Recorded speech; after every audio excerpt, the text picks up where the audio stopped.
Hobby Kids TV. Welcome to Hobby Kids TV. Today we're going to look at the gameplay of Skylanders Swap Force. Right at the beginning, the game begins with an airship going down a volcano chasm.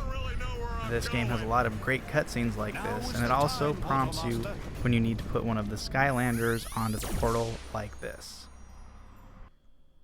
Now we're going to put Swashbuckler onto the portal, and as you can see, he gets teleported into the game.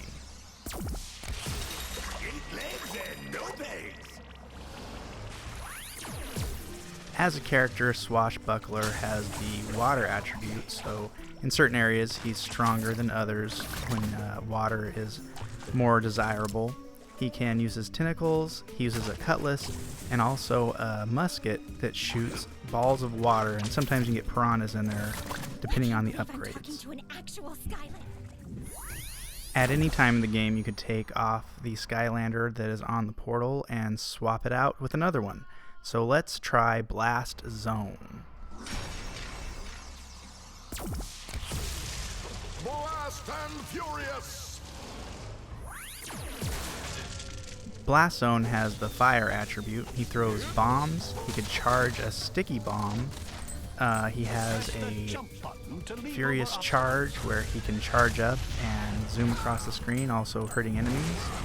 And he can make a fire shield with his breath, as you can see here. Now the last character that comes with the game is Ninja Stealth Elf. Let's try her out. Silent but deadly. Ninja Stealth Elf has the life attribute, and she uses her small swords to cut around. She can also jump and flip and hop, but her special ability is really neat. She can deceive people in thinking she's going one way but appear in another direction and leave little scarecrows in the place of where you think she may be. So she can sneak up to people, and her attacks are doubled when she's in that stealth mode. Maybe a little difficult at first player, but once you get the hang of it, it's really fun. Now the special part of Skylanders Swap Force is you could actually swap the lower and top portions of the characters. So we're going to demonstrate that. We're going to have our hobby kid swap out the two parts of Swashbuckler and Blast Zone, and now we can teleport them into the game.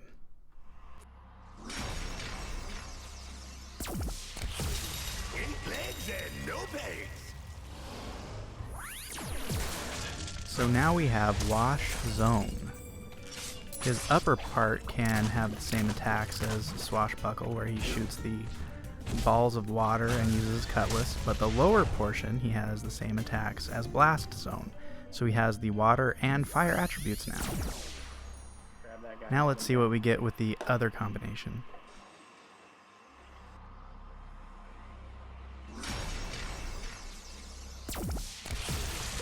Blast and Furious! So Blastbuckler also has the fire and water attributes, but the lower portion he has the tentacle and ink attacks, but his upper portion has the same as Blast Zone, the sticky bombs, throwing bombs, and the fire shield.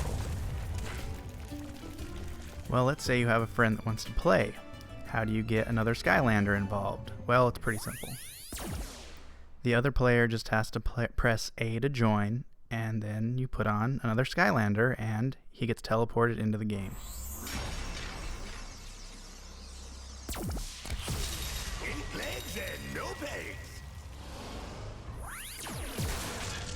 Playing this game with two players does make it a lot more fun. The levels go by faster and the puzzles are a little easier to solve.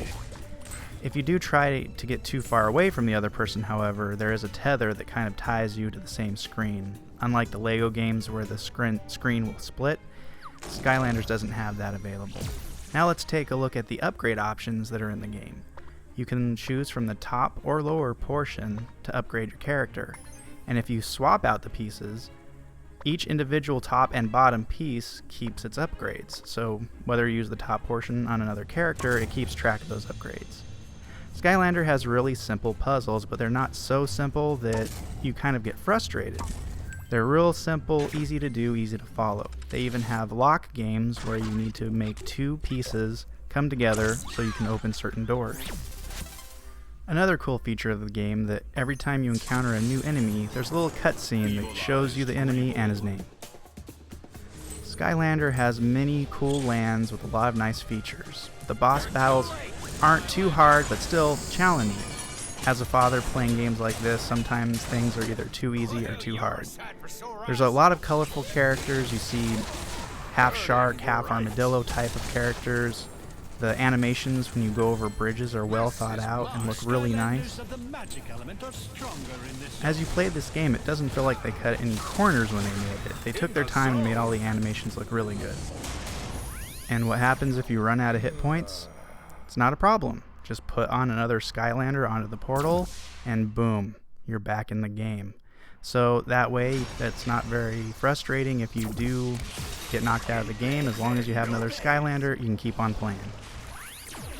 The levels have different backdrops. You can play on the desert, in creepy places, lifelike places, and even the snow. The game also has a good storyline, but it's never too serious and they always try to keep things light.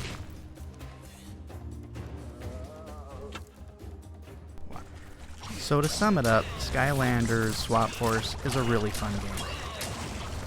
It's not like the LEGO games where I found it to be too repetitious. It's challenging enough to keep my attention, but not too hard where I find myself just wanting to walk away. It's definitely a game I enjoy playing with my son, and he really likes it too. So we give it 3 Hobby Kids thumbs up. Stay tuned so you can see other character reviews. If you like this review, like and subscribe. And if you want to see the unboxing of this game, just click on this picture right here. Alright, thanks guys. Bye.